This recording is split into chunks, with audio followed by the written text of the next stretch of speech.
Se hace camino al andar. Lourdes, has hecho camino al andar también, ¿no? Gracias, Bienvenida. querida Claudia. Un gusto siempre estar en La Razón. Un gusto tenerte en la casa, Lourdes. Hoy inspirados por esta última columna que dice, ¿por qué las feministas odiamos a Milei? A ver, ¿qué te ha inspirado a esta columna y cuál ha sido el hilo de tu reflexión? Un título provocador justamente para poner en el foco una reflexión que vienen haciendo las feministas argentinas en términos de qué significa Milei para Argentina y para América Latina, ¿no? Porque yo creo que él es un personaje que está marcando también la agenda geopolítica de la región en términos de un discurso bastante agresivo, bastante extremo, que nos ha permitido pues profundizar qué hay detrás de Milei, ese discurso libertario que pareciera ser lo que lo ha llevado al triunfo en la Argentina. ¿Qué es lo que lo ha llevado al triunfo en verdad?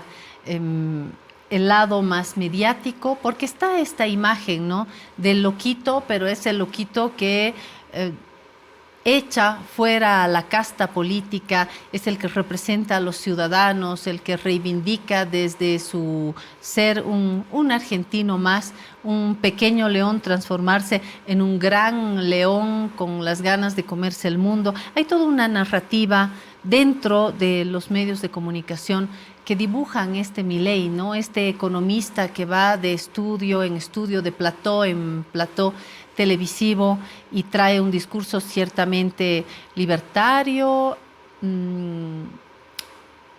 resistente a la casta, a lo que hay, proponiendo un cambio profundo, político, económico, sin miedo, gritón, ¿no? Hay una composición hasta heroica, diría. Y por el otro lado está el discurso como tal, está la estructura de su pensamiento, su propuesta como tal, política, económica, a secas. Y por otro lado está lo que lleva también a la cima a Milei, que es los errores de sus oponentes políticos, de sus adversarios políticos, ¿no? ¿Qué es lo que realmente ha llevado al trono al rey León? Yo creo que es una explicación compleja, no hay una sola respuesta. Yo creo que hay muchos incentivos en la Argentina para votar por Milei en este momento. Marcaría al menos tres que no son los únicos. Uno primero es el profundo enojo de la sociedad argentina con la política, con la gestión económica, con esa Argentina que están viendo realmente hundirse en la pobreza, ¿no? Entonces hay una reacción que, claro, guardando diferencias, en cierta medida yo la compararía con la primera votación por Evo Morales, es decir, por alguien fuera del sistema, por alguien que incluso, y traigo a Rocha en mi mente, que nos recomendaban de que no votemos por él porque hubiera sido un desastre, ¿no? En Peor, parte, entonces. hay esta idea de votemos y votemos para presentar esta rabia que tenemos con la sociedad. Un segundo votante, y ahí ya entro en el tema de por qué las feministas podríamos odiar a Milei, lo han dicho algunas analistas, tiene que ver también con una respuesta de un grupo conservador masculino, no solo personas adultas que han sido grandes votantes de Milei, sino hombres jóvenes molestos por esta ola feminista que en la Argentina ha sido un símbolo. El pañuelo verde ha sido la, digamos, propuesta argentina que ha llegado a todo el mundo en términos de un símbolo de la libertad para las mujeres a partir del aborto, ¿no? Y estamos viendo imágenes de esas Y manifestaciones. efectivamente, ¿no? esto ha puesto en crisis a una masculinidad argentina que se siente relegada, ¿no? Que se siente atacada, que se siente vulnerada en sus privilegios, diría yo. Y quieren pues dar una lección, o sea, no queremos a esas feministas en las calles No queremos a esas feministas en el gobierno, no queremos a esas feministas en el Parlamento. Que no es una minoría, sino que ha sido un movimiento enorme y que está marcando la agenda feminista en América Latina. Entonces, sí es un riesgo mayor, es verdad. Así es. Y luego yo diría que hay también un voto antiestatal, ¿no? Porque esa es parte del corazón de la propuesta de Milei, si lo simplificamos. Él ve al Estado como el gran vulnerador de derechos económicos, sobre todo, pero como limitante de las libertades que él promueve, ¿no? Entonces hay una sensación que demasiado Estado ha sido negativo y que ahora tenemos que dejar a la libertad individual, a la libertad del individuo, a la posibilidad, digamos, de salir adelante como esta energía propia y particular de cada persona. Yo creo que esas son como los tres grandes campos donde yo ubicaría el voto de Milei. Añado lo que decía en un inicio, y es que esto tiene un impacto mayor cuando ese Estado tiene un gobierno con problemas políticos internos, con una crisis económica brutal, que ya es de conocimiento de todo el continente y el mundo. Y entonces es mucho más fácil en una Argentina peronista, porque Argentina es básicamente peronista, tener el pedazo antiperonista conocido más otro pedazo que gira la mirada y vota por esta propuesta, empujados por la bronca, empujados por un bolsillo vacío también, y políticamente, momentáneamente, entiendo, gira hacia este lado porque nos han dicho que están peleando, que son corruptos, como dicen los argentinos, que son unos chorros, ¿no? Entonces creo que eso también abona. Hay una responsabilidad y una autocrítica a esa izquierda argentina también, que le ha puesto cositas en bandeja de plata, ¿no? Una feminista emblemática argentina decía, cuando me preguntan por qué los argentinos y argentinas están votando por Milei, para explicarlo yo diría, dice ella, la gente piensa de que con un candidato o el otro igual vamos a estar fregados, o sea, no va a haber una diferencia significativa en nuestro... Pero al menos Milei le va a dar una patada en el trasero al peronismo. Entonces ella decía, hay también esta búsqueda de enojo, de venganza y de que saquen de una patada al peronismo de un mal gobierno. Ella lo explicaba así, y ella, por supuesto, siendo feminista, no es votante de Milei, pero decía realmente la bronca de la gente ha sido subestimada y lo que está buscando mucho de este votante de Milei tiene que ver con sacar al peronismo del gobierno. Quisiera hacer énfasis también en los jóvenes cuando yo hablaba de esta resistencia, ¿no? Milei es resistente a lo establecido, llámese una presencia significativa del Estado, llámese una estructura política que es la de siempre. Milei nos llama a romper, ¿no es cierto?, con una libertad despeinada, ¿no?, muy de león, y de decir que se vayan todos, venimos aquí con la libertad, viva la libertad, carajo, y una serie de elementos que hacen a una propuesta finalmente muy seductora para los jóvenes. Ya no queremos esto que no ha funcionado. Este Estado, este gobierno, esta casta, y mandan todos a volar para que construyamos la gran Argentina, la potencia que fuimos antes de que llegue el peronismo, y vamos que se puede. Este discurso, bien empaquetado en las nuevas formas digitales, creo que son muy seductoras para jóvenes, para los jóvenes de una clase alta, para los jóvenes de cuna antiperonista, pero también para los jóvenes a secas, hasta hijos de migrantes bolivianos, hijos de bolivianos que han hecho su vida cultivando tomate, hoy han votado también por Milei, no todos, pero seduce a la juventud, ¿no? Hay una plataforma digital que les ha dado un resultado maravilloso, ¿no?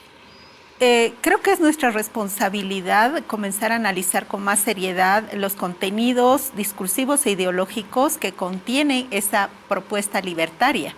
Sobre todo porque ya tenemos un contagio en Bolivia, hemos tenido grupos en Santa Cruz que se han reunido para intentar construir la propia versión libertaria en nuestro país, pero que está marcada por muchas incoherencias, ¿no? Voy a marcar la que más me impresiona, o sea, tienes una propuesta narrativa en que dices, tú eres libre de vender tu riñón, si ese es digamos, eso es lo que tú quieres, tú puedes vender tu riñón. Pero esa libertad tiene un límite cuando una mujer quiere abortar, ¿no? O sea, puedes vender tu riñón, pero no puedes tomar la decisión de no querer continuar con un embarazo no deseado, ¿no? Entonces, ahí, por ejemplo, hay una incoherencia muy fuerte sobre, tú eres libre siempre que seas un hombre blanco y puedas vender tu riñón, pero si eres una mujer, ahí ya no eres tan libre para tomar tus decisiones, ahí estás condicionada por otros valores, ¿no? Es un movimiento que retoma palabras como libertad, patria, familia, que son palabras que tienen un contenido y una emocionalidad muy fuerte, la vacían de contenido y le dan esta sensación de ¿qué es para ti lo que quieres decir con esa palabra? Por ejemplo, ¿qué es la libertad? La libertad puede ser cualquier cosa que tú quieras. Puede ser la libertad de empresa, puede ser la libertad de hacer lo que quieras, puede ser la libertad de no pagar impuestos. Es decir, esa palabra puede implicar todos tus deseos, ¿no? Y la puedes tú llenar de contenido. Lo mismo pasa con la palabra patria, por ejemplo, ¿no? La palabra familia, ni qué decir, está siendo reconceptualizada de una manera ideal para un discurso tremendamente conservador, ¿no? Y por un lado tienes el paquete de toda la libre empresa o todo el neoliberalismo remaquillado, pero por otro lado tienes un extremo conservadurismo en términos de derechos de las mujeres, en términos del concepto de familia, en términos de la religión y los valores tradicionales, ¿no? Entonces, hay ahí una contradicción que no se resuelve de manera fácil en estos discursos. Está la lectura más política, la calculadora, y la otra que es más naif, digamos. Comienzo con esta última.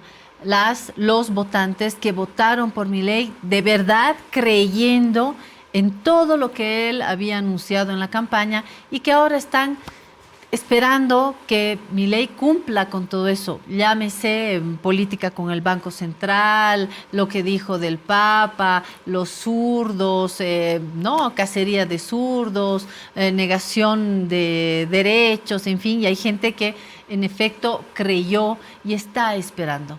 Y está al lado la otra bolsa, la de los votantes más piolas, digamos, en Argentina, que dicen, no, Milei no puede. Pero voté por Milei, como dice Lourdes, porque es la manera de darle una patada en el trasero a los peronistas y entrar a hacer algo más tibio, más racional, que es lo que va a proponer Macri, Bullrich, porque como Milei no tiene estructura, está solito, es un buen intencionado, pero vuelven a acomodarse las fuerzas opositoras al peronismo y van a estar ahí, de hecho ya están. Entonces hay ese otro voto más calculador de que tranquila, no, Milei no va a hacer lo que ha dicho, vamos a hacer una cosa mucho más moderada porque atrás está Macri, está Bullrich y toda una casta que no es contra la que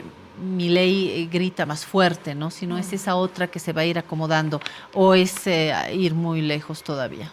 Así es, y la Argentina creo que es un estado institucionalizado muy fuerte, tiene una asamblea legislativa que no necesariamente le va a dar todo el apoyo a Milei, va a frenar varias de las cosas que él puede hacer. Imagino que él va a hacer un par de movidas espectaculares, mediáticas. Él es un hombre mediático, sabe muy bien cómo manejarse en los medios, en las plataformas de la nueva comunicación espectacular. Entonces seguramente va a tener como 2 o 3 salidas así, espectaculares, pero esperemos que más bien él se afiance en esta institucionalidad argentina. No olvidemos que la Argentina es uno de los pocos países en América Latina que ha logrado establecer una clase media, ¿no? Educada. Realmente había la broma de que Argentina se sentía más europeo que latinoamericano en ese sentido, de haber tenido un Estado de Derecho, de haber consolidado a esa clase media y haber tenido pues una sociedad donde la gente sí tenía una confianza en el ascenso social, ¿no? Y la educación ha sido un factor muy sólida, importante, ¿verdad? Muy sólida. Entonces, creo que esa Argentina es muy difícil que la puedas convertir en el ideario libertario de Milei. Pero veamos, todos estamos a la expectativa, porque, bueno, tenemos el doloroso ejemplo de Brasil y no quisiéramos que Argentina transite hacia ese campo.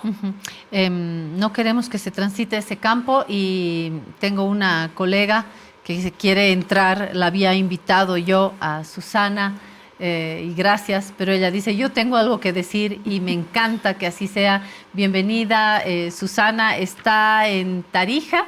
¿Qué tal, Susi? ¿Todo bien?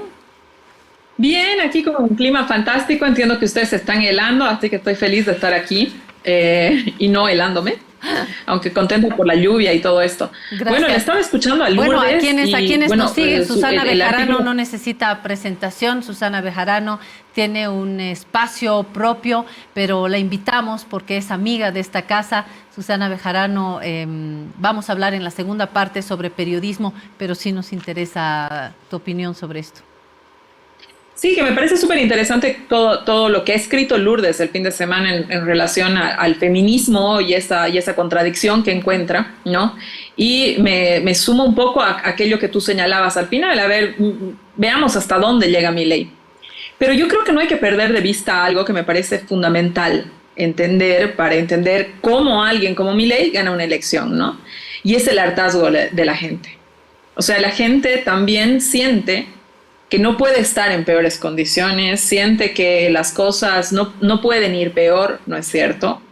Entonces, la apuesta a Milei, más allá de esta cuestión a veces de caricatura, pero otras veces preocupante, de voy a cercenar los derechos y toda esta, y voy a ajustar, y son unos ñoquis, los supernumerarios son esos, son ñoquis, y toda esta cuestión, y ha habido gente que incluso siendo parte de los ñoquis entre comillas, evidentemente, ¿no?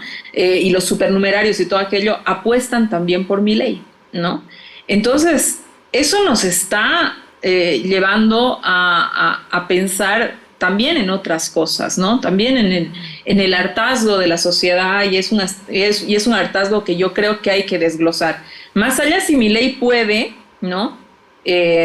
Hacer todo lo que ha dicho o no lo puede hacer. Yo creo que igual que Lourdes, que por ahí hay cosas que no se van a poder hacer, más allá de los gritos que tenga Milei y el Banco Central y toda aquella cuestión, ¿no? Incluso él en la última ola de la campaña decía, son medidas de la primera ola, la segunda ola, la tercera ola. O sea, él mismo, ¿no? Ya en la última fase de su campaña reconoce que no puede hacer todo lo que ha dicho que iba a hacer, ¿no? Pero alguien que triunfa con el discurso con el que triunfa, donde es válido vender niños, es una discusión en la que tenemos que entrar, donde son válidas tantas cosas, donde es válido cercenar derechos, donde es válido, digamos, casi ese derecho a la cultura que tienen los argentinos, y es válido romperlo, es válido no quedarte sin todo eso, ¿no es cierto? Haya ganado. O sea, yo creo que hay que preguntarnos qué más está detrás de la sociedad, ¿no? Para que este señor haya podido ser el presidente hoy día de Argentina. Sí, y Gabriela Montaño en este espacio junto a Horst Greve decía también, queda pendiente entender qué está sucediendo con el pensamiento y el sentimiento, por supuesto, de los jóvenes en Argentina, en Bolivia. Hay una generación donde se están revolucionando cosas en su interior y nos queda pendiente ese análisis, ¿no? No sé si hay algo más sobre Milei, Lourdes. No, pues por supuesto. entender el proceso argentino creo que nos va a dar muchas luces para entender también Bolivia, ¿no? Y eso es lo que a mí más me angustia o me preocupa, ¿no? Tenemos en Santa Cruz ahorita la discusión de una ley pro familia que es tremendamente conservadora, ¿no? Y que refleja un poco este espíritu de contagio latinoamericano con esta visión liberal en la economía y conservadora en términos de los derechos de las mujeres y las familias. Entonces, comprender también lo que Susana estaba mencionando, creo que es clave para enfrentarnos a una próxima elección. Cómo el hartazgo de la gente puede hacer que, más allá de la racionalidad del voto, de decir, a ver, ¿quién podría sacarnos de la crisis económica? No.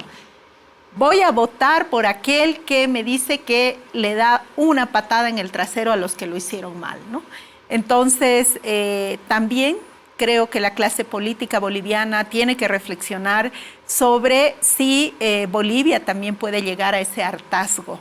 La gente quiere que la clase política se ocupe de sus problemas cotidianos, de la economía, sí, de su desempleo, ¿no? De su falta de esperanza futuro, de su calidad educativa, de tener que ir a las 3 de la mañana a hacer fila para que te atienda el sistema de salud público y que no lo logres porque llegas y te dicen vuelva mañana y mejor si vuelve a las 2 de la mañana. Esas cosas van acumulando esa sensación de enojo con lo político. Y no hay que ir hasta las propuestas más radicales o más de derecha. Hablemos, no de creemos, digamos que está en el abanico político más hacia la derecha, que es la propuesta más conservadora en términos clásicos. Hablemos de comunidad ciudadana y uno de sus legisladores, el joven Ormachea, que le escuché en una buena imitación de Milei decir viva la libertad, carajo. Entonces yo digo, caray, ¿habrá escuchado Carlos? Eres generosa en decirle joven Ormachea, pero yo digo que, claro, o sea, es muy tentador subirse a esa ola pensando que eso te dará votos, ¿no?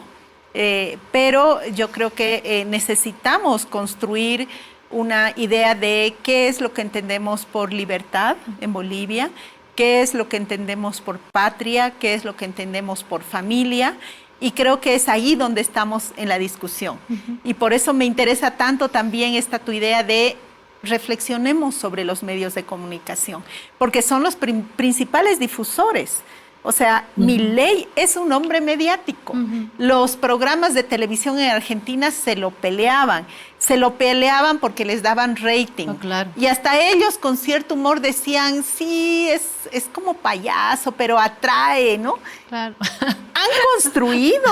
Han construido ese personaje. Sí. Lo han normalizado, lo han hecho posible como un actor político, ¿no? Sí. Al inicio riéndose ellos mismos. Ahora, como en el caso que tú mencionabas, evitando las cosas más vergonzosas, pero construyendo un sentido común de lo posible. No, y ahora están desempolvando el Cadillac que Perón no estrenó para que se suba junto a la imitadora de personajes argentinos, su novia Fátima no sé qué, en fin, Susana, para terminar sobre Milei. No, precisamente, yo creo que lo ha dicho Lourdes, y creo que todo, ¿no? En el sentido de que más allá de lo que sucede en Argentina y de las cosas que vayan a pasar en ese país, que sí, evidentemente nos interesa porque la ola viene, ¿no? Yo creo que hay que analizar hasta qué punto ese hartazgo puede imitarse en Bolivia, ¿no? Ese hartazgo puede llegar en Bolivia. Yo creo que esa mecha, intentar prender esa mecha, ¿no? Del hartazgo en lo público, del hartazgo en lo político, es una cosa en la que ya se está en Bolivia, ¿no? Nada fuera Ormachea, que digamos no es precisamente lo más brillante que puede uno señalar de la oposición y nada de aquello. Tienes una oposición que para ganar likes, para ganar adhesiones, para no perder sus adhesiones, etcétera, cada vez está radicalizando más el discurso. Es decir, a mí no me extraña que alguien de Comunidad Ciudadana haga esos llamados. La última campaña, en la de Comunidad Ciudadana, era una campaña que cada vez estaba, alguien que se reconocía de centro, cada vez estaba más a la derecha, de la derecha, incluso, digamos, en unas coincidencias plenas con el camachismo, ¿no? Que se supone que ellos eran la ultraderecha y toda esta cuestión, ¿no? Entonces, la derecha boliviana no es nuevo, ni es efecto Milei, ni nada de aquello, es que cada vez está virando más a la derecha porque siente que en ese lugar es en el lugar donde, si uno mira lo que ha pasado en el 2019, para no ir lejos y no hacer futurología ni nada, y solamente mirar lo que hace un ratito nos ha pasado, esa explosión ultraderechista, esa explosión fascista, qué sé yo, estaba en las calles, estaba en la gente, estaba en personas con nombre y apellido, estaba en intelectuales, estaba en los medios de comunicación, muy fuertemente en los medios de comunicación. Esa cuestión de circular nombres, esa cuestión de circular direcciones, esa cuestión de creer que tú puedes parar en la calle a alguien que no conoces y gritarle lo que tú lo has visto en la redacción. Es decir, ese impulso, ¿no? Por el fascismo que recoge, por supuesto, el discurso de ultraderecha y toda esa cuestión, no está lejos de la sociedad, está presente en la sociedad boliviana, ¿no? Y entonces, a ver, hasta qué punto, digamos, eso logra agarrar un terreno democrático, ¿no?